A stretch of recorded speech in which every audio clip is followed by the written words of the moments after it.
where that is these days, but I know it's that kind of thinking that's out there about what can we do to keep a crew engaged and also reduce the requirement for just massive amounts of food and water that you're going to have to take. And do something else. So being there is that's the second part. Getting there, being there, and then you've got to come home. Well, you still got all that energy that you put into it. So pretend my fist is the earth, and my thumb is the Indian Ocean, and my little finger is that landing strip right up here. So over the Indian Ocean, you turn around upside down and backwards, and you've got a couple of engines back there called orbital maneuvering system engines, and you burn them and you retrograde and you slow yourself down. And remember I said we were doing 25,000 feet a second, orbital velocity. It varies with altitude, but that's a close enough number. All you have to do is reduce that by 2, 3, 4, 5, 6, 700 feet per second, depending on what kind of inclination you're in and how high the orbit is, a couple of things, but you just make a small dent. Well, at that point, you're no longer in this orbital velocity where you're balanced between centrifugal force and centripetal force, and so you begin to free fall. Well, the top of the sky, the top of the atmosphere for the Earth is roughly 50 miles up, 400,000 feet or so. It varies, it's thicker at the equator than it is at the poles, but around 50 miles up, you just run out of blue sky. That's where it gets really black. So you just fall for about 45 minutes. You're just floating, still 0 G, you're getting close to the Earth, it's getting bigger on you. And then at the top, that's where you start, that's where the shuttle turns into an airplane, a flying machine. The wings come into work, the tail, all that sort of stuff, the flying qualities. And so then you begin to fly and you manage your energy. It's a great big glider. And if anybody's ever flown a glider, you know you've got to manage your energy in that thing to keep yourself safe. And you're basically doing the same thing in the space shuttle until you get right on top of the airfield, right here, at 50,000 feet.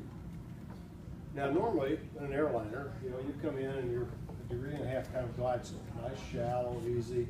Pilot pulls it up, unless it's a bad pilot or a bad day, you get a nice, easy, don't spill the martinis. Well, in this case, you're at 50,000 feet overhead, and you're going to come all the way to the ground in one turn. So the nose goes down, right around almost 20 degrees, nose down, and you fly it at 300 knots, and you come to 1,800 feet, which is just right up there. Still in this thing that weighs a couple 100,000 pounds, pointing at the ground. I mean, there's a ground rush, but you're doing 300 knots. And you're going to land at 200 knots. So you got to go from here. This is the only hard one. And this, what you got to do in that last, say, 20 seconds or so is go from 300 miles an hour knots going down to about 200 here at touchdown. So it's one of these little transitions like this. You practice that 1,000 times before you ever get to do it. Minimum of 1,000 times in simulators and airplanes and other things. But then you're back. Back for your excellent invention. So with that, I'll stop talking, have a sip of beer, and I'll take on any questions. If I don't like the question, I'll just say next. He had his hand up first. Thank you, sir. I'm really honored to be here. We are from Panama. And close to Costa Rica border. So I'm really honored to be here and ask you a question.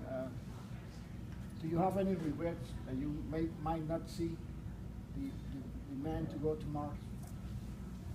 Oh, that going to Mars might not happen? You might not see that. Yeah, I might not see I'm that. 71. I might see it if I can still see. But it's not around the corner. It's not around the corner. Although NASA took a big step today, they awarded two new contracts to move on a little bit with the low Earth orbit stuff, but then they're building Orion the capsule, and I think there's some Orion stuff around here someplace. And so they're working, but there's not